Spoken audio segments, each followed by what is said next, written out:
Good evening, everyone. A very warm welcome to you all from the TFO team. We are delighted to have you with us tonight.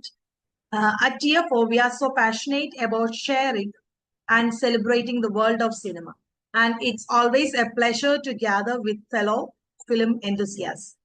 Founded in June 2020 by Dr. Geeta Vishwanath and Professor Nikhila, TFO has grown into a vibrant and thriving community of cinephiles.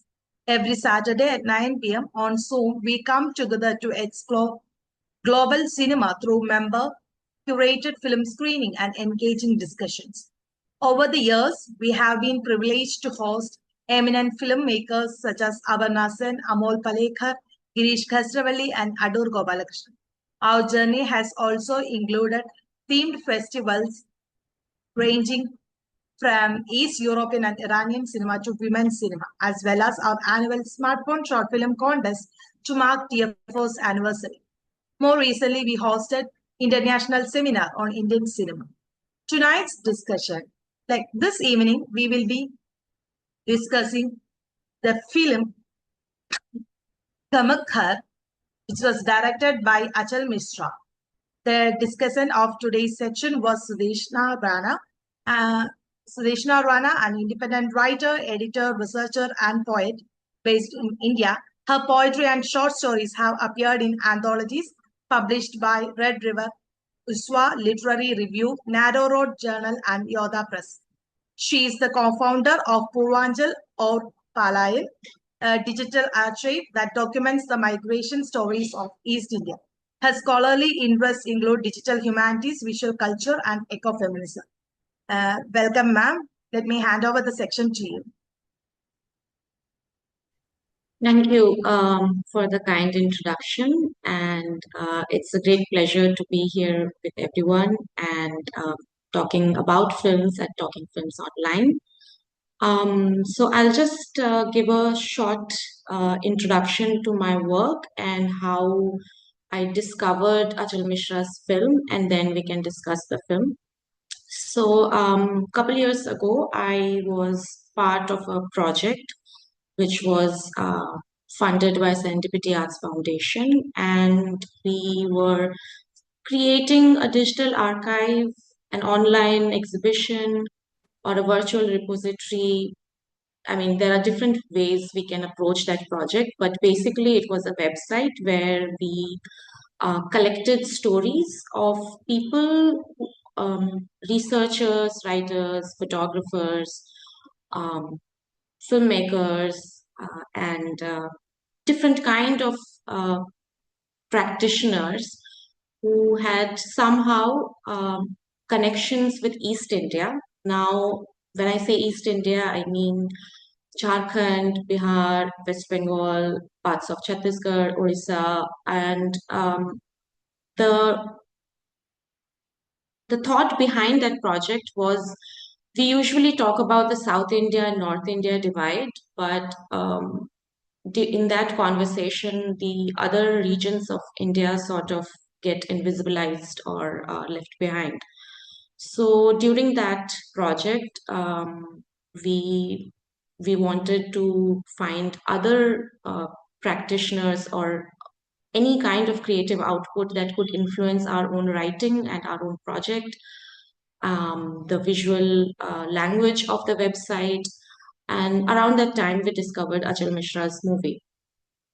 And so Achal Mishra comes from what is being termed as the Darbhanga New Wave or the Mithila New Wave, which is a body of work or a movement or a cinematic output that is coming out of a very localized space. Darbhanga is a region in Bihar. It used to be a zamindari estate, and slowly it has faded into this what we term as the hinterland of India, which usually is not so present in the mainstream media. And even if it is, it has a very romanticized or a sort of it doesn't fall into the let's say the metropolitan regions of India. So it doesn't get the kind of cultural um, attention that usually is given to other regions of India. So Achal Mishra's the first movie that I had discovered was actually Dhui, and Gamak Ghar is in his interviews he has said that it's part of a trilogy of movies. So the first movie is Gamak Ghar, the second is Dhui, and the third one he is still working on. Um, so the premise of the movie is basically of a home or an ancestral place because Gamak Ghar means a village house, and that house becomes the protagonist. It becomes a character in the film, and the film sort of goes through these different phases. So the first one is in 1998, then 2010, then 2018. So three different decades. And uh, there are various characters who come and go, and they're aging and they're leaving. And but what remains static is this house. But also, it is not static because time is unkind to it. And through the movie, we see changing dynamics of a joint family and how, because of certain um, the modernizing India and the social mobility which brought to these places, to the families, to the individuals, the earlier kinship ties get somehow fractured. And uh, while the movie doesn't really follow a particular narrative arc, we can see it through various snippets or these. I mean, the movie itself is very slow. It's almost like a visual poetry.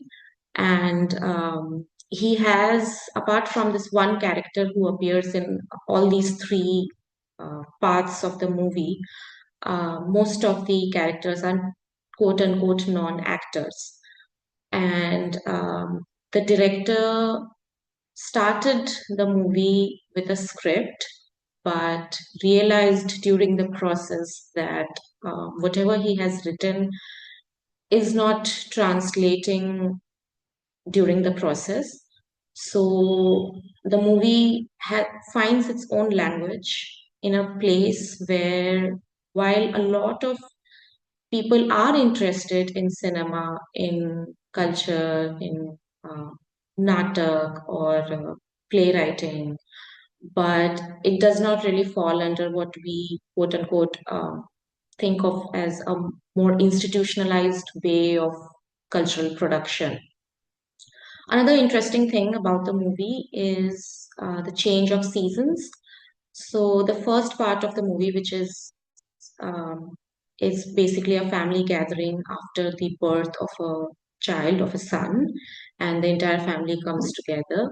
That happens in summer, and later there is another family gathering in the second part of the movie, which happens during the Chhat Puja, which is a um, huge festival in Bihar and Jharkhand, and that happens right after like October, November. So it's the festive season across India, at least most of the parts of India.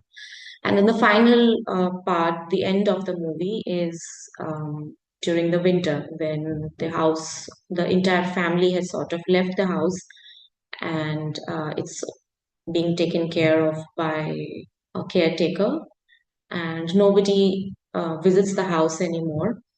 So it also, like, the seasonal change of through the narrative, although it doesn't have an arc per se, but through the weather, the season, um, the metaphor is quite clear that the dilapidation of the house is somehow also connected with the annual way of feel how we feel the passing of time um, in one year, but also through these decades. So it is difficult to put it. The genre of the movie is quite contested. One can think of it as a docudrama or a docu-fiction because, as I said before, most of the actors are non-actors, and but there is an element of fiction to it. But also there is an element of autobiography in it because most of the scenes in the movie are inspired by the director, the filmmakers, real life, which he has expressed in a lot of his interviews. Mm, so there is an element of nostalgia in the film because the director comes from an outsider insider perspective. He's also someone who has lived outside the village household, has studied outside, has studied abroad, and he has that a global, international um, outlook towards storytelling. Because when we think of regional cinema, especially from, let's say, the region where it comes from, Mithila or Mithilanchal, we have a very stereotypical image of song and dance and a kind of very larger than life portrayal of people and the culture. But he has, because of his inspirations, which are mostly taken from uh, more international directors, Japanese, East Asian, even Pothir Pachali was apparently one of his inspirations of Satyajit Ray's. So he has applied that particular visual language, the cinematography is very inspired by um, a non-regional, let's say, kind of storytelling. But at the same time, the minute details in the movie is in the film is so hyper local.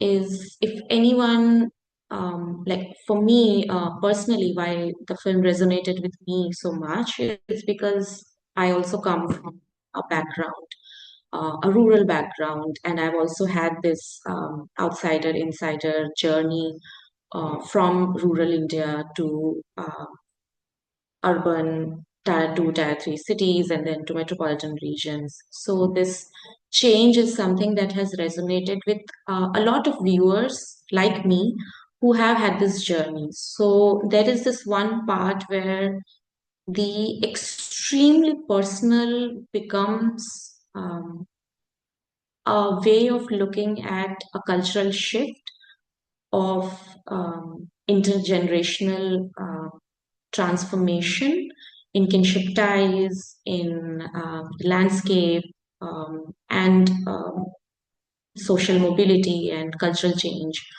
But it also um, gives us an insider look through a very outsider perspective. So one of the few scenes that for me stood out was how in the first part of the scene where where there's a celebration of a child's birth, all the men they sort of um, go to one region. They are playing cards, and all the women they congregate together and have their own conversations. And the camera sort of just stand.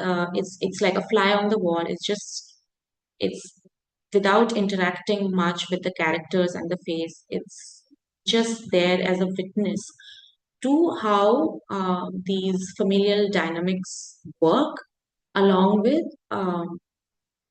gender, along the lines of gender, and how each character is sort of without being very pedantic, but it gives you a look into how this segregation and this within familial structures work.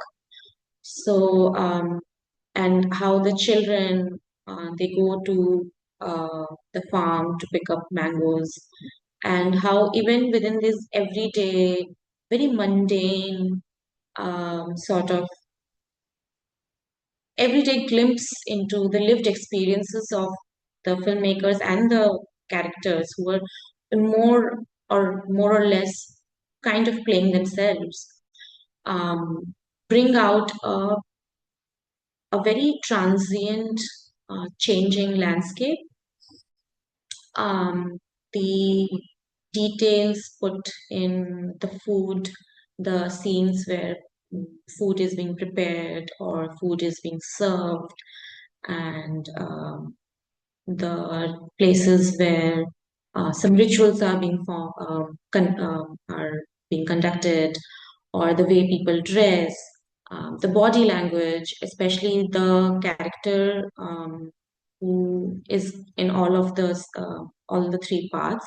Abhinav Jha, the actor, he is sort of the only professional actor. He is also in Dhui, the other film that Achal Mishra has directed, a feature film, and he goes through this a very young character who is trying to find job, and then the second part, he's a married man playing the role of a patriarch and telling his wife what she can, whether she can go somewhere or not. And in the final arc of the film, he's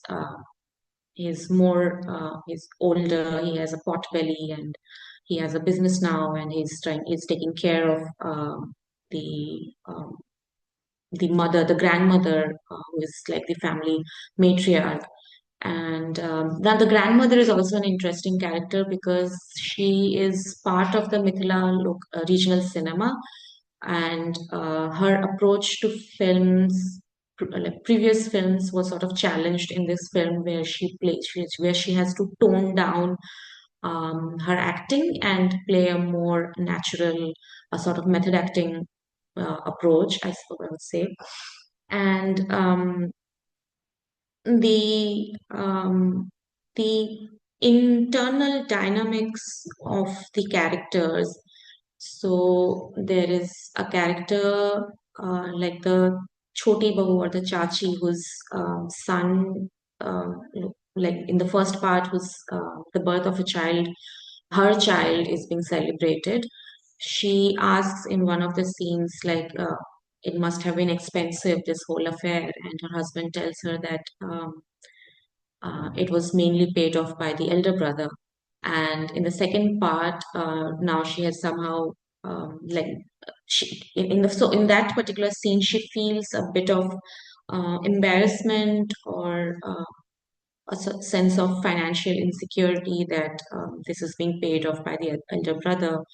And in the second part, she is she keeps talking about how because she has been able to sort of get some economic like financially mobility, upward mobility, her character has shifted, and from being with like this very timid young bride who has just had a baby, she becomes this a little more louder, more expressive person who is talking about the new flat that she's got.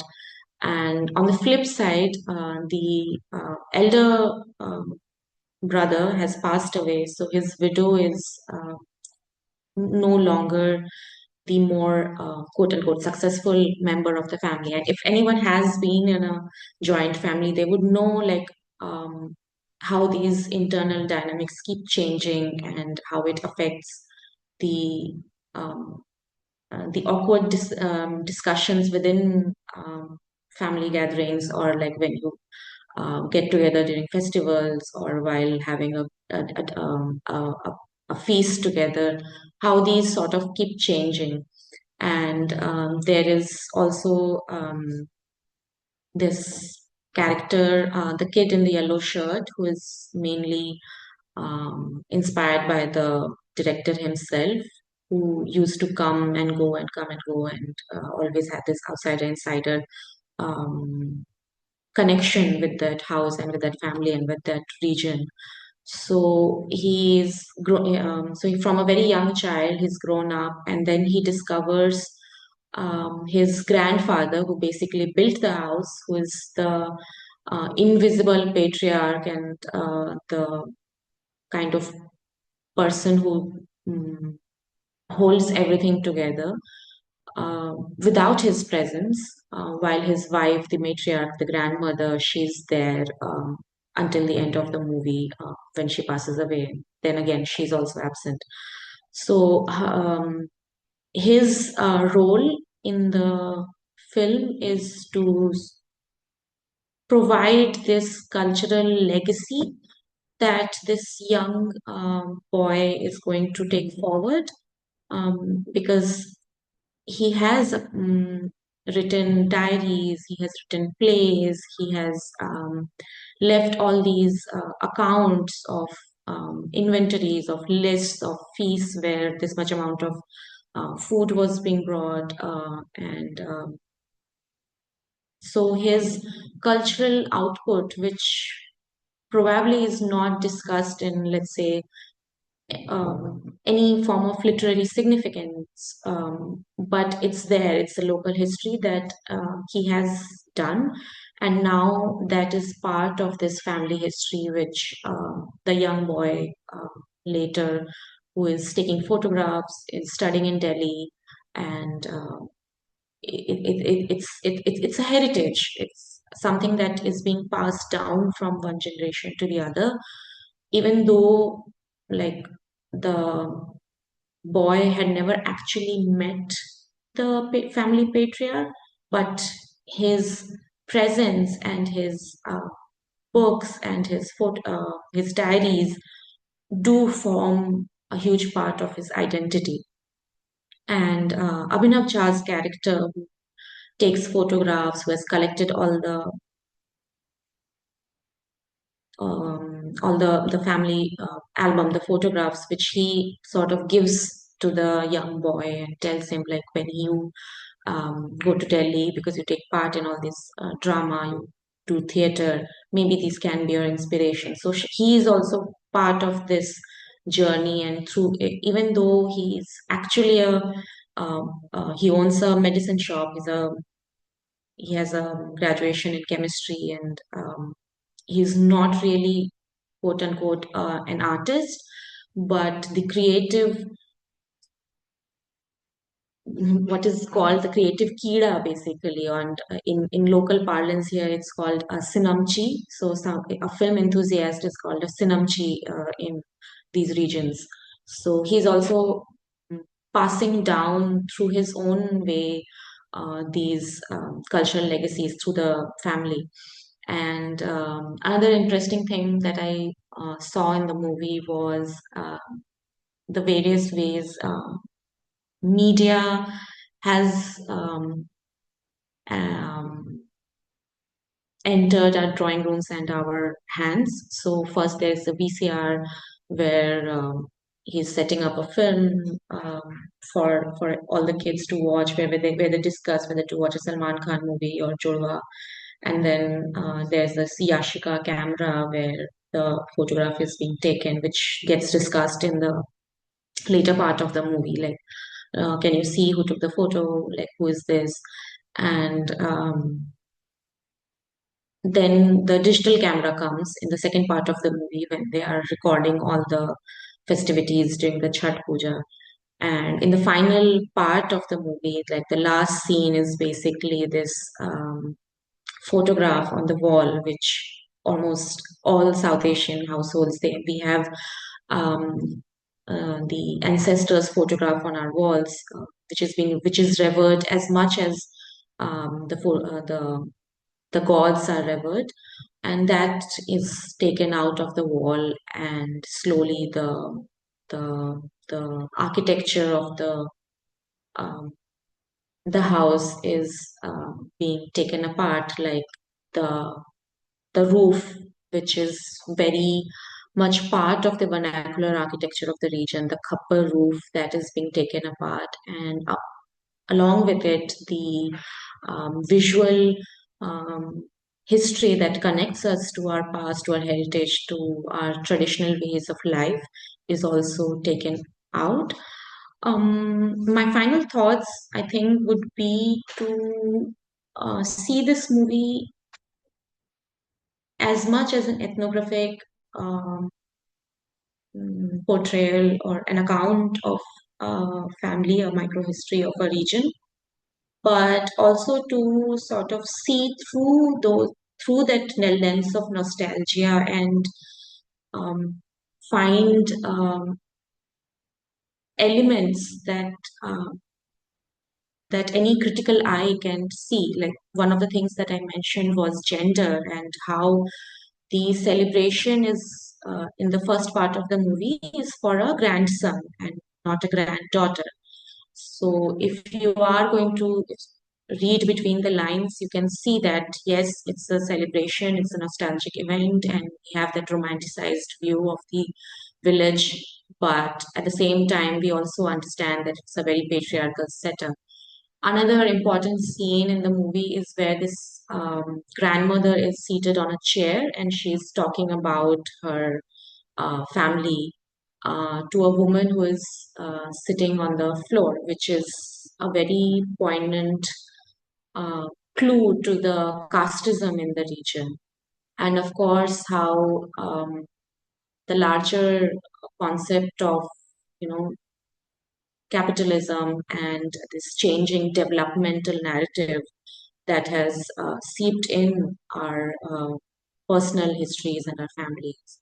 So, with that, I think I would like to end my discussion, and I hope to hear more from you what you enjoyed about the movie. And, yeah. Thank you, ma'am. Now the platform is open for the discussions. Geeta, ma'am. Yeah, thank you, Krishnapriya. Yeah, thank you, Sudeshna, for that really wonderful introduction to the film, and especially because you bring in your own insider perspectives. You belong to Bihar yourself, and I was reading your bio note. You have even worked in that area. So that was really something special that you brought to your insights into the film.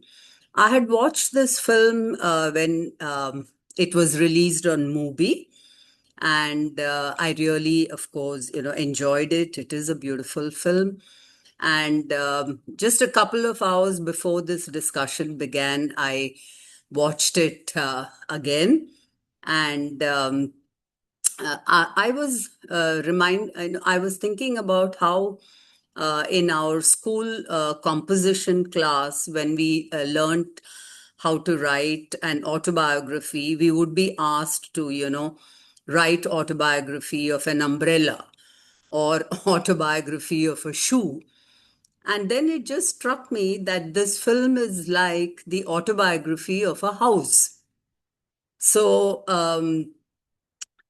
so there is no, like you rightly said, that there is no narrative arc, that typical conflict action resolution formula is not followed in the film. So there is no drama as such, but so it's more like looking at maybe a family album. And so to that extent, it is a very quiet film, and that is something I really liked about it. And you also rightly pointed out about the seasons, and especially the way the filmmaker matches the mood with the season. There is this tripartite structure of the film: summer, autumn, and winter. And in summer, you have all that, the film opens with summer, there is that celebration and all of it. And just like how autumn is some kind of a transition season, from summer and spring into winter, similarly, in the film also, it is during that autumn season when you have seen that the house has become a little quieter and the younger people have migrated to the city. And then, of course, towards the end, there is that complete decay of the house, and then it is covered with fog. And that brings me to the aesthetics of the film, which is something, so evocative, so beautiful, especially the last phase, the winter scenes. And you did indicate that he is, influenced by international filmmakers. And I think along with filmmakers, also artists.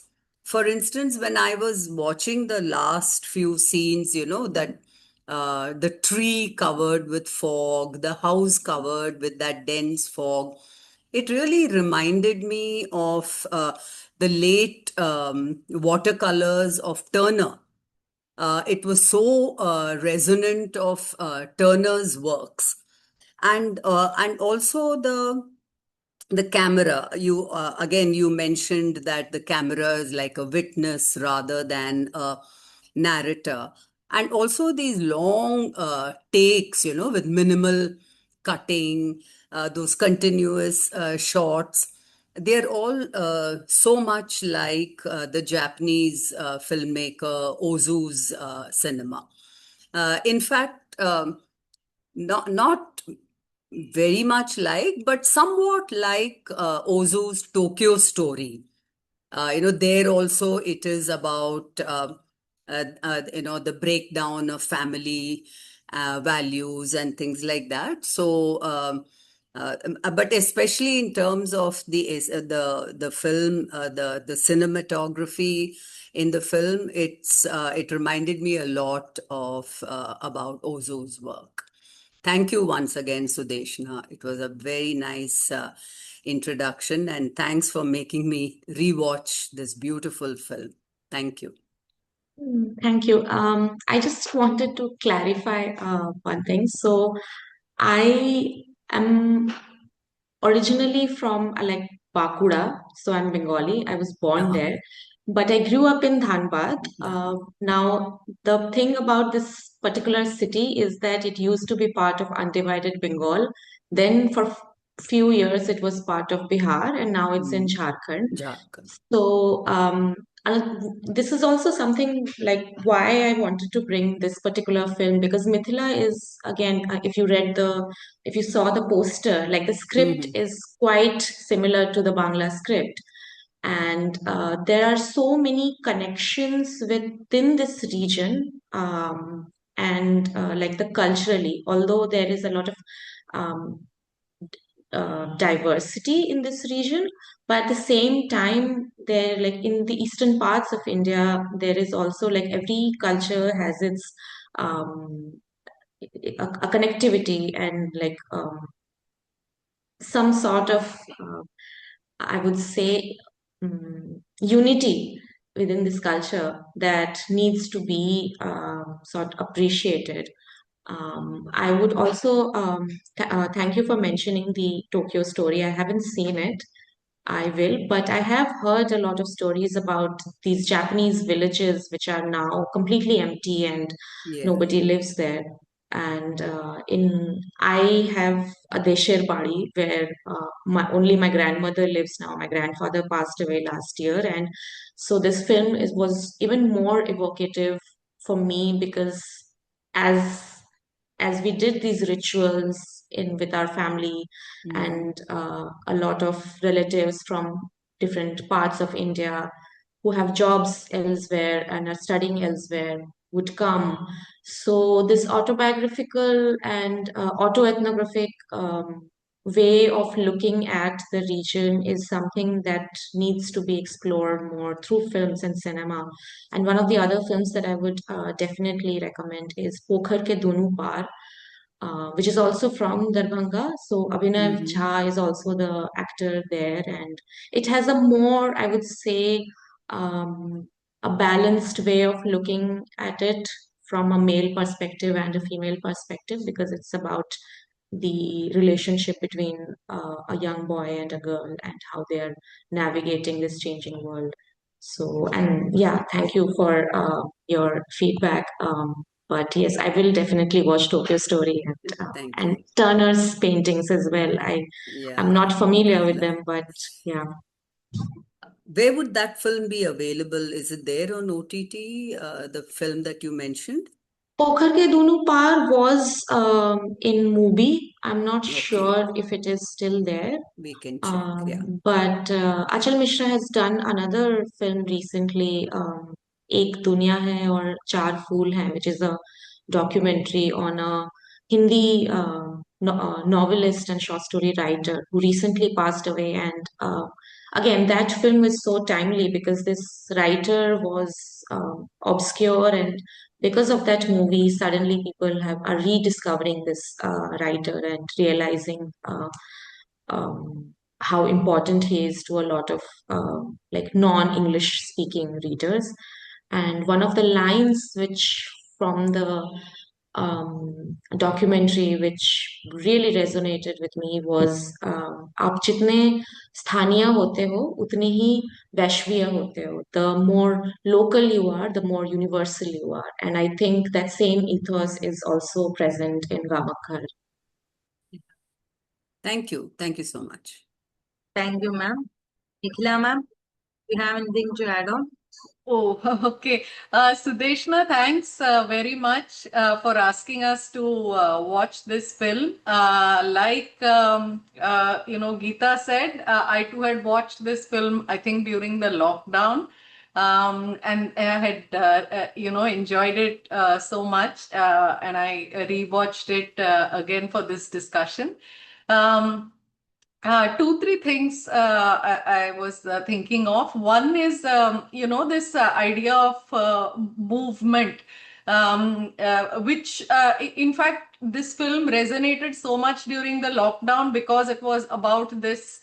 Suddenly during the lockdown, people, were all rushing home when they did not, when in these metropolitan cities, their jobs or whatever, it was all closed down. So this sense of home and, this gathering. So it was, I think, in that context that this film was so evocative. So what does this home? So you may be in Delhi, you may be in a metro, but home is still elsewhere. So that was the sense that one got predominantly during the lockdown when there was all this kind of reverse migration happening, people rushing back to their homes in villages and so on.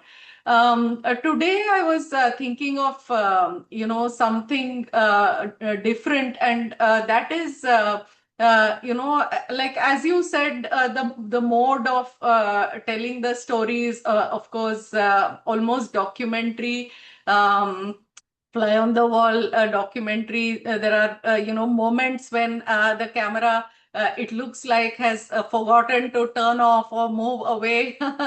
So there are moments where it is absolutely still.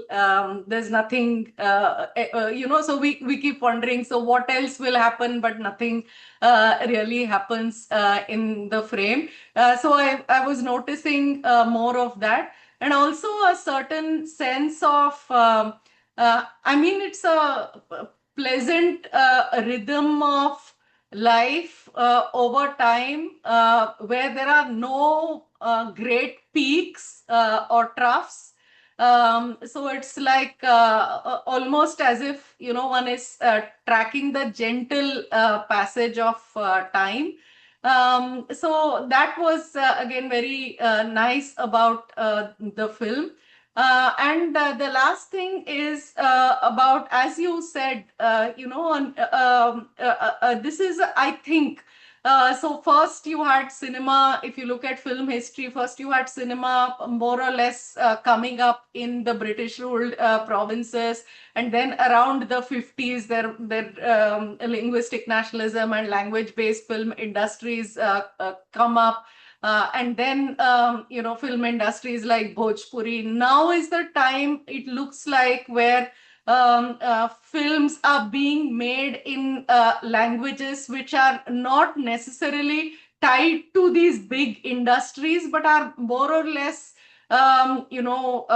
manifestations of certain kinds of identities, language identities, or spaces that want to represent themselves on screen. So the language itself, Maithili language being used in this film, simply because, that's where it said the story could not be told in any other language but in that language. So this is, I think, a different phase of filmmaking where I think some of these languages which had been subsumed by Hindi cinema, by Bollywood, are now finding their voice and place and stories and a different mode of telling these stories, which is so different. So this film would not work as a Hindi film.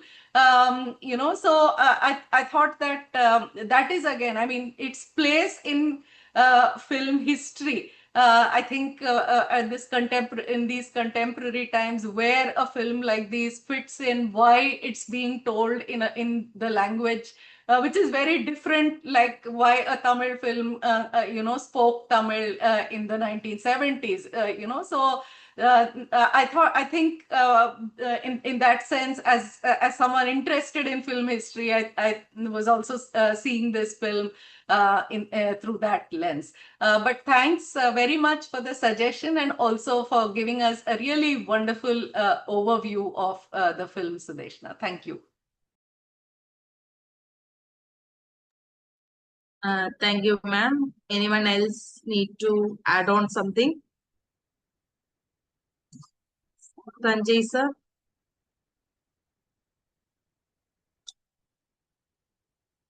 Taragesha sir?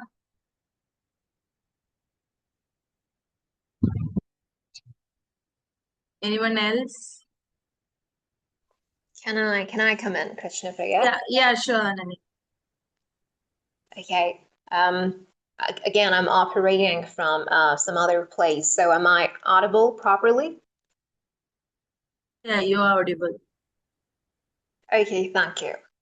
So Sudeshna, ma'am, thank you so much again for joining and for offering this opportunity to all of us with a movie that was really unlike any other movie.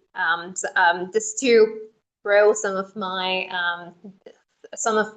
notices in a way, some of the details which caught my notice of the movie and which also invite my appreciation for the movie are elements of silence in the movie. I somehow felt that the movie was nearly so close to being you can say like a play of mime. Like nobody, I could have as well. I might have as well seen the whole movie as a work of mime. People not talking, as if the movements and the expressions of the face, that you were telling so much. For example, the moment that you brought up from the conversation, you can say like a general dialogue happening between the Choti Bahu and the Badi Bahu, who is unfortunately, who has unfortunately become a widow. So during that conversation, the elder daughter, the daughter-in-law, is really not saying anything much. This is the energy is seen in the younger female who is helping out the one, and there's also a contrast of color. We see the younger one in brighter and more vibrant colors in the sari, and then the older one who is more plainly dressed. But there's not much conversation. That dialogue nearly seems like a monologue to me. Like there wasn't much conversation going on, but the face was as if the tongue for the Badi Bahu in that house.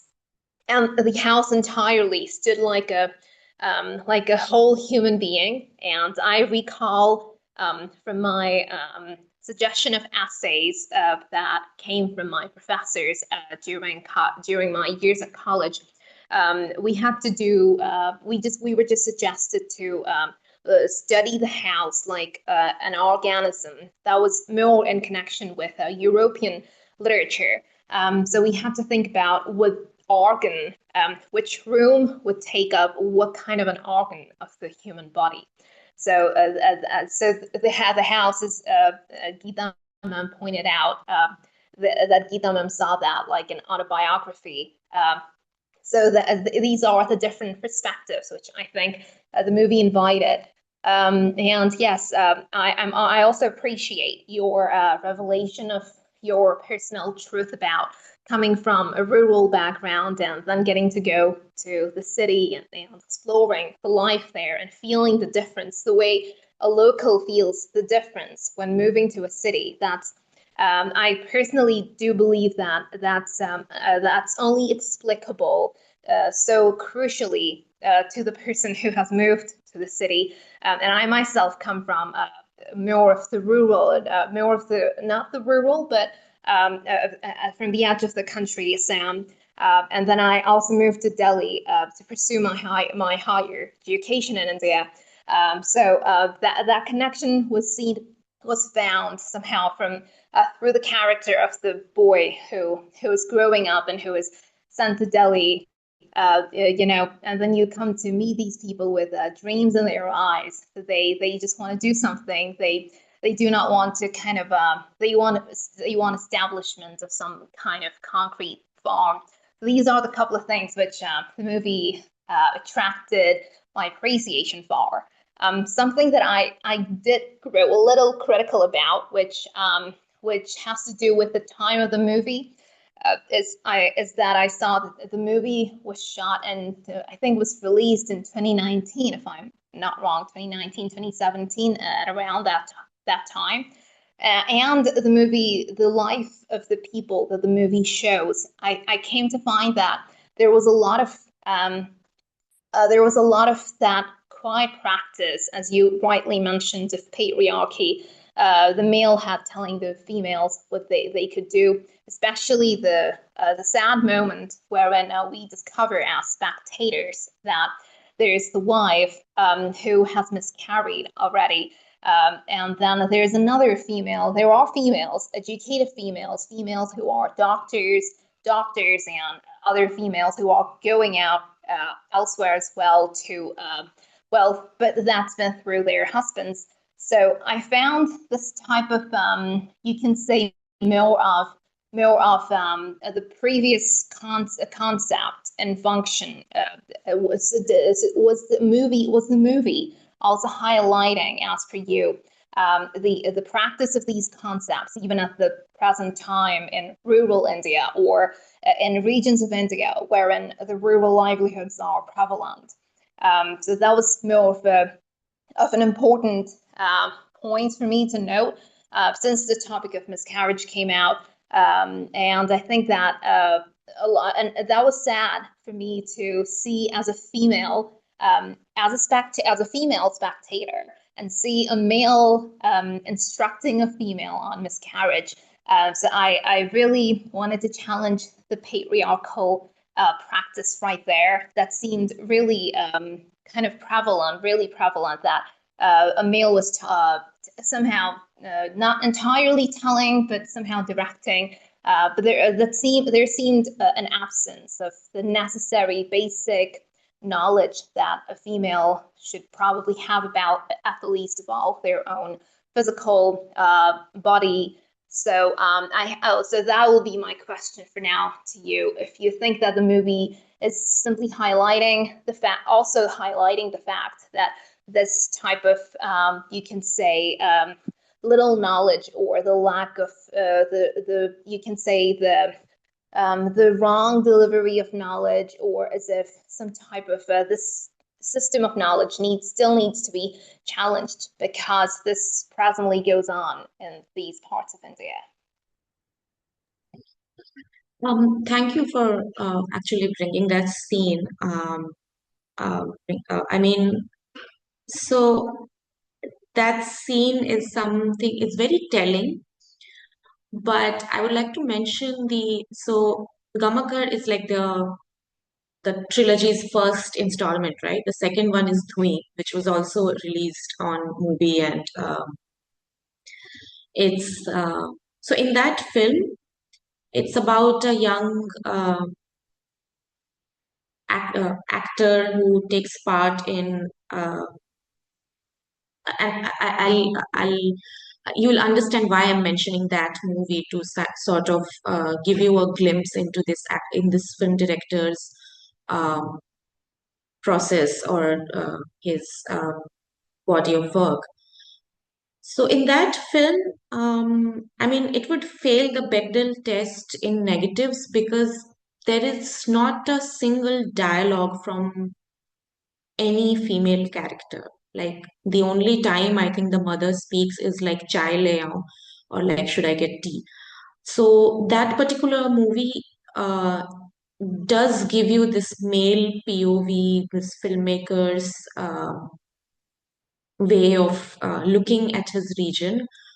I mean, at as much as he's critiquing whether his intention was to critique the patriarchy through the film by that scene is, for me, it feels unintentional. It's just something that we as viewers are able to take up. So, because in his second film, it is very obvious that he is more interested in the life of male characters and male protagonists and their situations when they come from very rural, provincial regions. So it has been another part of my own writing and research. For example, in literature, I think Sumana Roy has this book called Postcards from the Provincials. I'm forgetting the exact name of the book, but I haven't read it, but there is a huge shift in current cultural conversations where people want to listen to more stories from these tier one, tier two cities or the provincials or the rural landscapes, rural regions. But at the same time, who are the people who are from these regions who have enough power and privilege to sort of get out of the region, who can, go out and be educated? Is a young woman from Darbhanga, will she be allowed to go outside and study? I'm sure there are exceptions, but most of these filmmakers that are coming out of Darbhanga are male filmmakers because in that particular region, only like these creative pursuits are only possible for a man. A woman, even first of all, if she's given the I'm saying given because it does work like that, where you have to get permission to be educated. Even if she is being educated, she would be like the kind of professions which will be open for her are more suitable for a woman, which is a school teacher or one of the thing, because I have been researching in my own hometown about the kind of work that women do is having a beauty parlor. So that is something or having a sari store or a clothing store. These are the options available for women even when they are able to leave the threshold of the house and pursue a profession. Having a creative life or profession, especially filmmaking, which is one of the most expensive ways of creatively expressing yourself, is is pretty difficult for female filmmakers, especially from this region. So I don't see any female filmmakers working who have been able to attain a certain sort of success. This is not to say that there are no aspirations in filmmaking. A lot of my friends from my generation, people who I know from Ranchi or my hometown or nearby regions, they want to study outside. They go to film schools. They're going to NIT design school, or maybe they want to pursue it abroad. So hopefully in the next 10, 15, 20 years, we will see this a new generation of female filmmakers from this region who are able to bring more stories. But at this time, I think I am having this double vision where I'm very appreciative of Achal Mishra's narratives, which he's able to bring as a sort of challenging dominant narratives from Bombay cinema or even the Calcutta establishment or Tollywood or all the more commercially viable film industries. But at the same time, we need to be cognizant of the fact that he does have um, his male privilege or caste privilege, which has given him the power to. I mean, his the production house was mm, set up by his parents, so there's definitely some sort of generational privilege that he's able to tap on. So I think both of these things can be true at the same time, and but as critical thinkers, as people who enjoy doing film analysis, I feel we can have both these opinions at the same time. We can be critical of the movie and also appreciative of the movie. Thank you, ma'am. Anyone else? Can I come in, Krishna Priya? Yeah, yes, sir. Sure. Yeah, I just wanted to talk about a little bit contextually thinking of this film. Again, I think we watched the Tulu film a couple of months ago, which also sort of told the story from the perspective of the old ancestral feudal house. I mean, Achal, of course, also does the same thing, where the house becomes the central figure or the character of the film. This is something, I think Achal also, we discussed with Achal also very previously, is that, and the one thing which, my critique or of the film when it came out was also, is that it has a very nostalgic lens towards looking at the village life, etc. Of course, he is looking from his own childhood memories, summer vacations, etc., and all that. Although he was living in the city, they would go to summer vacations. So he's kind of building on that tactile memory of summer vacations at the grandparents or the ancestral household. But what it misses completely, the lens, is that I think it gives us a very utopian view of the feudal life, which is of course not true, as we all know, historically speaking, in India, etc.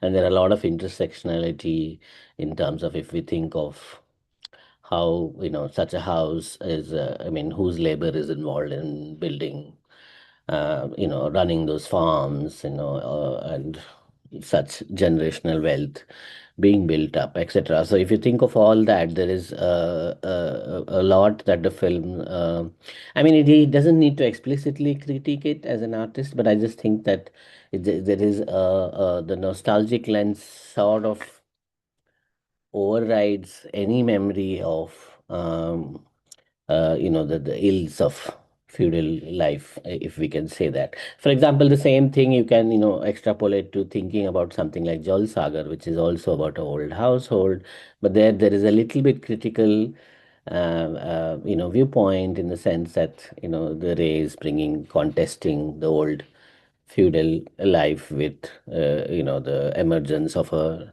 non-feudal figure in the village, right? So that kind of criticality the film misses. It's not necessary. The craft is great, of course, all that.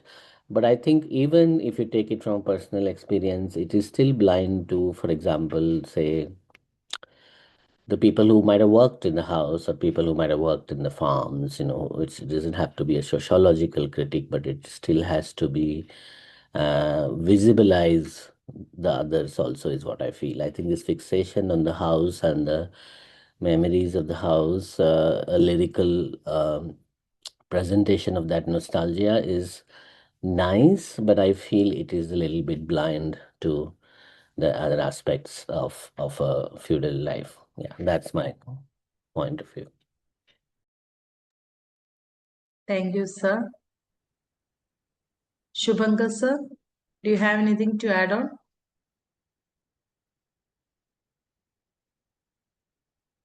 Tanmay,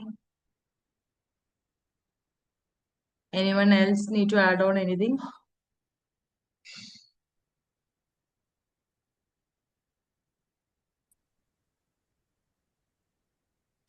I think I'll just add on to the previous point if that's okay. Yeah. So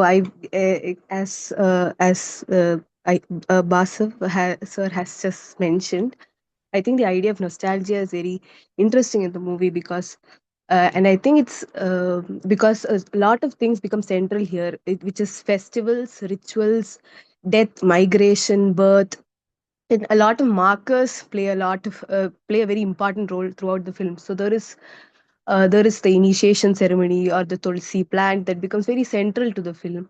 And I think it'll be interesting to acknowledge the word that nostalgia comes from, as sir was just speaking, and to identify it as a particular sort of so-called upper caste nostalgia through which uh, through which a very interesting stories the film says an interesting story, but I think it would have been interesting if and especially in the last scene as well, you see the as the house sort of is falling into, as sort of being deconstructed, the the filmmaker sort of wants to hold on to the past. So this need and this desire to hold on to the past is something that's very critical in these in I think. And yes, but thank you so much for that wonderful discussion. Yes, and yes, thank you. Thank you, Sneha. Anyone else need to add on? Madhurima ma'am? Yeah, Yes, sir. Sure. I noticed particularly the presence of food, that most of the time characters are eating or they are discussing about the food they have eaten during different occasions, festivals, etc., which I know is also very much part of Mithila culture.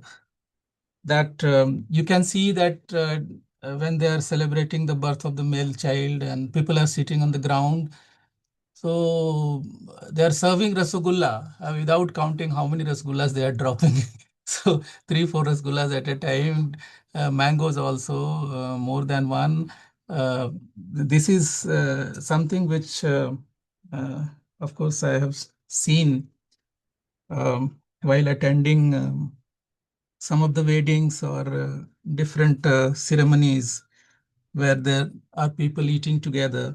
So this also, in a way, to show in the movie that how people are meeting, they are coming together, they are discussing.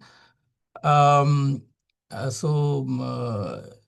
we can see their relationship with each other, because I think when they are playing cards, one of them is probably a neighbor, because he says that I have to go back. Then the other person is saying that no, no, why not you stay here and eat with us? So he said, what will happen to the food prepared in my house? So this is the that people have lived in the villages, and I have seen that also. So that was quite uh, like a loyal representation of the life people have lived in the villages, and how this has changed.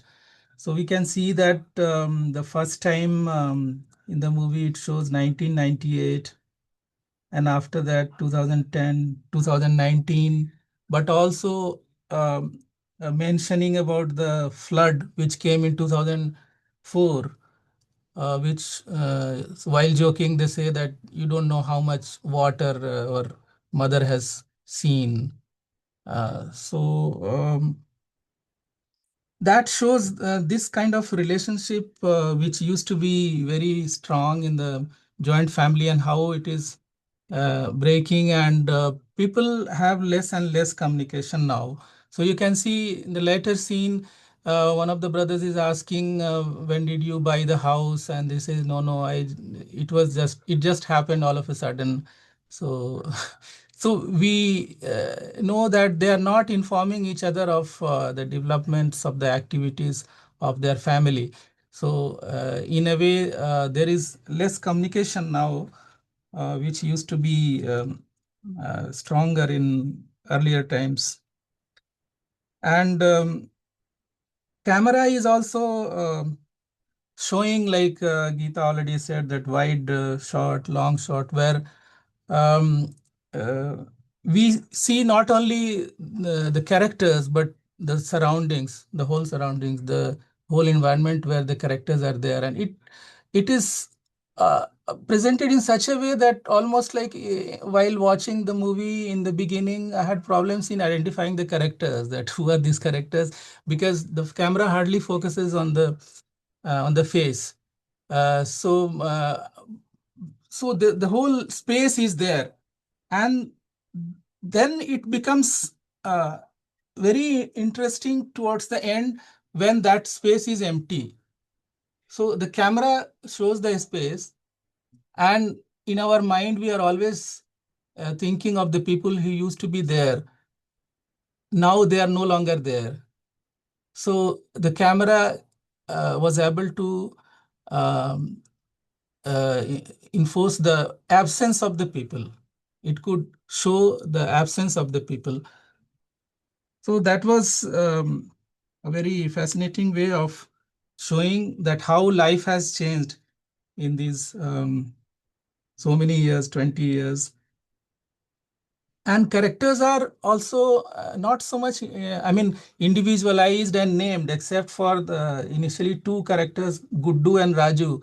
They are named, and later on I could note the name Nathuni, who seems to be caretaker of the house, who is alone, just sweeping. I guess is the caretaker, and there is one worker, I think Shambhu. So other characters are, yes, of course, the father is of course known. His name is mentioned as Kedarnath Mishra, and that I don't know whether it's, yeah, this person was really a writer, or it is for the purpose of the story that it is mentioned, that I don't know, because there is also a book called Bhik Ki Roti. So that cover of the book is shown, and a few pages where one of the characters is saying that, grandfather used to write uh, books, and he used to play in dramas. So he was a writer, and very much interested in staging plays. So that was a way to showcase their cultural heritage uh, uh, of the family, which should be passed on to the younger generations. So in one of the scenes, we find that this person is living in Delhi, and he participates in plays, so he could probably use these texts for his plays. So, and of course, what was, yeah, and yeah, in the relationship also, when I was watching, like some of the words, like Manjli Kanya was mentioned, but in the subtitles we find it like listen dear, so which completely blurs the relationship, because Manjli Kanya is, like, out of three brothers, the middle daughter-in-law, who is not specifically mentioned in the subtitle, but it is she is addressed as, in English, listen dear. Okay, which but in any case, most of the characters, they are shown through their relationship rather than having names. So rather than being individualized, they are participating in a community. They are known through their relation with each other. In one of the scenes, I could also remember that one person is saying do you recognize me, to a child? And he says, I'm your Pisa, I'm your uncle. So there also, you see, don't find any name, but the relationship basically. And of course, as some of us have already mentioned, that there is this conflict which is missing in the film, which is possible in a village, in a rural life, particularly when the flood is mentioned. When there is flood, the boundaries of the lands are mostly blurred. So disputes arise quite often in the rural areas, because uh, you cannot figure out the limit of your piece of land. So certain things, of course, because it is glanced through the memory of childhood, so those conflicts have been minimized. So with all that, overall, it was a wonderful film, I think, very much watchable and can be appreciated. So thank you for discussing this film and giving us an opportunity to watch this film. Thank you very much. Thank you, sir. Taragesha, sir, do you have anything to add on? Well, nothing to add on, but I think the points that have been raised are quite interesting. One, everyone has identified the kind of nostalgia that is there, and the what could be the problem with nostalgia. Whether this the politics of nostalgia is intentional, or is it a result of a narrative choice? Because the protagonist is uh, the house, not anybody else. So when the focus is on the house could capture the relationship between the people who inhabit that house or who claim who have relationship with that house. So in that sense, it focuses mainly on the relationship between the family members. Of course, there are one or two people who are associated with the house, either as caretaker or somebody who comes and sells there, somebody who come to prepare food and things like that. But that uh, is not the focus.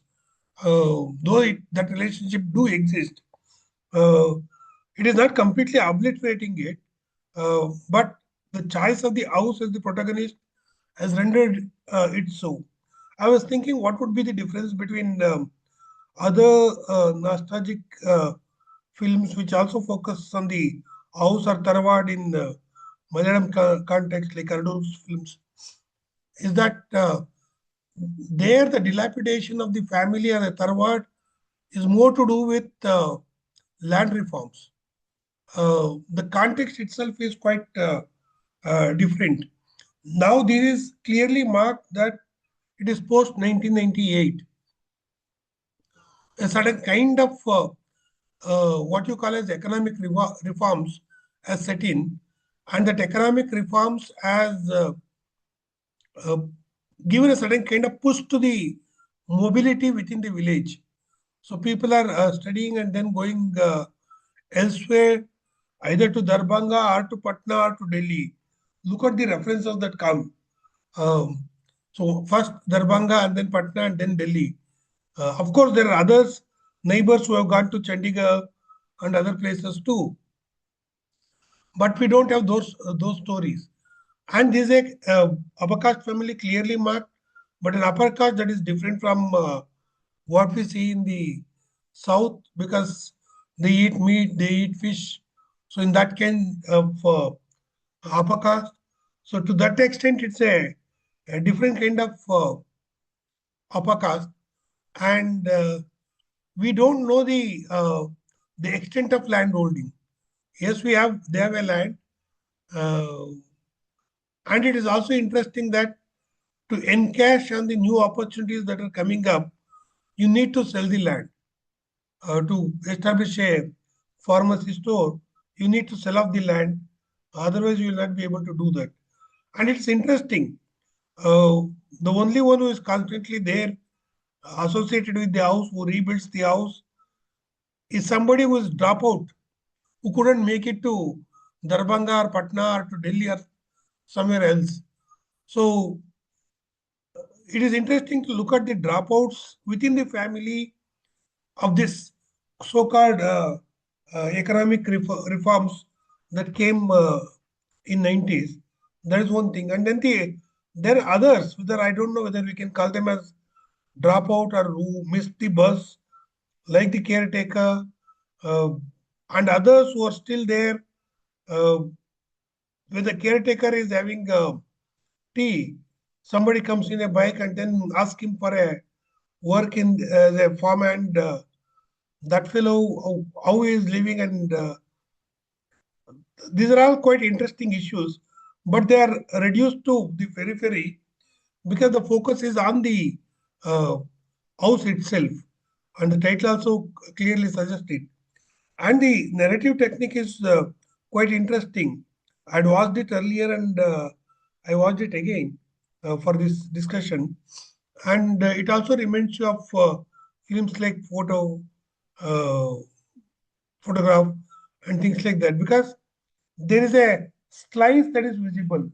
It doesn't show you the entire picture, it only gives you a slice. It cuts and then gives the slice, and you make out of what could be the whole or what could be other things inside, and it ruminates on that slice. So it's not a moving, it pushes you to pause and reflect on what you are seeing. And most of the times, the camera pauses as if it is ruminating on it, so that we also ruminate on it. So the sadness or the nostalgia is not verbal or part of the narrative. It's more part of the camera angle and the camera positions, and how much time the camera stays on it. So in that sense, it's quite interesting. But overall, it's a quite interesting movie to look at, uh, and it has a deep impact on you. But as others have said, it stops short of making a comment on the context in which it is happening. Uh, so, in that sense, this narrative choice and what the possibilities of that particular narrative choice and the non-possibilities of that particular narrative choice are quite interesting to think about. Thank you. Thank you, sir. Tango, sir. Do you have anything to add on? Abhishek Anand, Abhishek Dwivedi, Pragya Singh. Anyone need to add on anything? So, like before winding up, let me, like one of the discussant, Rohit sir, has dropped down a message on the chat regarding this discussion. Let me read that. As the director, Achal mentions that Ozu was one of his inspiration for this movie, and he also mentioned that early summer as a strong inspiration, and he has shared a list of movies that inspired him to make Gamak Ghar on Letterboxd. The link is given on the chat box, so like you can look on that. So before winding up the section, please everyone turn on your camera for taking a snapshot. Pragnya wants to speak. Oh, okay, sorry, ma'am. Oh, no, I just had this one very minor thing to mention. The idea of nostalgia and the thing of the past and the memory of serving of the rasgulla and etc. All of us, the nostalgia itself is a very upper caste, upper class concept. Will the representation be same when a lower caste person is shown in in the movie or in any kind of narrative? So, not that we are not aware of these things, but I just wanted to add this element to the overall analysis which we are doing.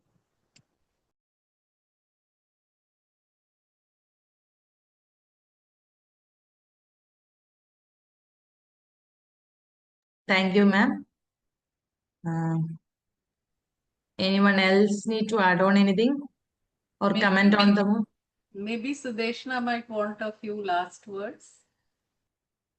Yeah, I just wanted to mention, I think the books that were shown were probably Achal Mishra's own grandfather's books, because he has mentioned it in one of his interviews that given the film is very quite autobiographical, most of the characters are based on his family members, and he has used the books and diaries and photographs from his own personal collection.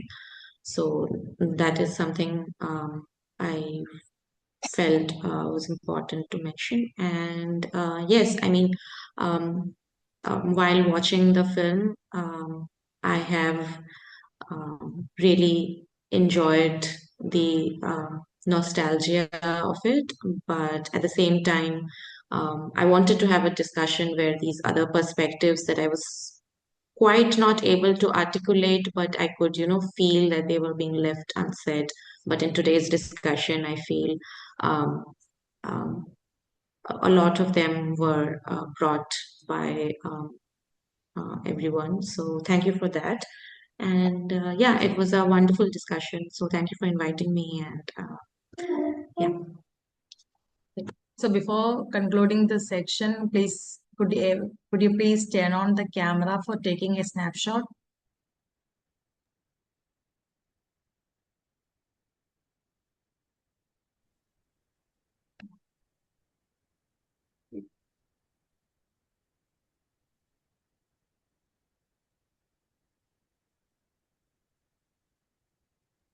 Thank you. So thank you, Sudeshna Rana, the discussant of today's session, for your insightful and enriching contributions. Your perspectives have greatly deepened our understanding of this movie. We also thank all the participants for the thoughtful questions and engaging discussions that made the session truly rewarding. A big thank you to everyone who helped to make the session today's discussion in a success. Until we meet again, stay curious and keep exploring the world of cinema. Thank you. Thank you.